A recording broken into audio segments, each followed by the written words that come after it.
అందరికీ నమస్కారం అండి. అక్షర ఛానల్కి స్వాగతం, సుస్వాగతం. ఈరోజు శివుని గురించి మీతో కొన్ని విషయాలు షేర్ చేసుకోవాలనుకుంటున్నాను.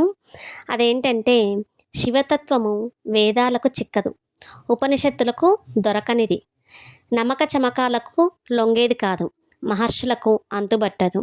కానీ ఆ మార్కండేయుడు ఆకలింపు చేసుకున్నాడు, కన్నప్ప కనిపెట్టగలిగాడు, అక్క మహాదేవి అర్థం చేసుకోగలిగింది.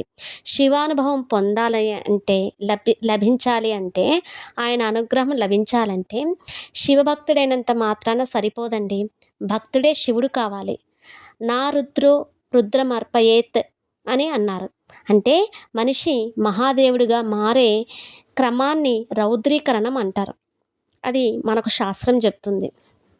ఈ అలౌకిక ప్రయాణంలో మనిషి దేవుడంత ఎత్తుకు ఎదుగుతాడు.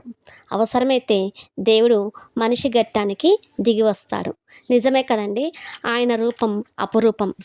స్వామి త్రిశూలధారుడు కదా.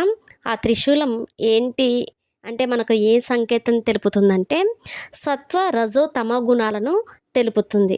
అది దాని ప్రతిరూపం. డమరుక శబ్దము బ్రహ్మస్వరూపం. చంద్రవంక మనోనిగ్రహానికి సూచిక. గంగాదేవి పవిత్రతకు సంకేతం. సర్పాలు అహానికి గుర్తులు.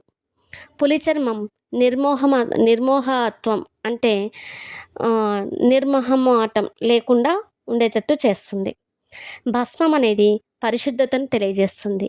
త్రినేత్రం అనేది అంతర్దృష్టికి సాక్ష్యం. ఇంకా శివుని చేతిలో ఉండేటువంటి ఆ భిక్ష పాత్ర అనేది ఆత్మార్పణ బుద్ధికి ప్రతీక.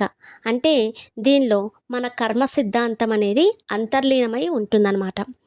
బలమైన ప్రయత్నం చేయడం వరకే మన వంతు, అది మన బాధ్యత. ఇక అంతిమ ఫలితం అనేది ఆ శివుడికే వదిలేసేయాలి అని చాటడానికే ఆయన ఆది భిక్షువుగా అవతరించాడు. అందుకే మనల్ని చెప్తూ ఉంటారు, మనం ఆది భిక్షువుని ఏం కోరేది అనేది ఒక సాంగ్ కూడా ఉంది కదా. అది చాలా అద్భుతంగా ఉంటుందండి ఆ పాట.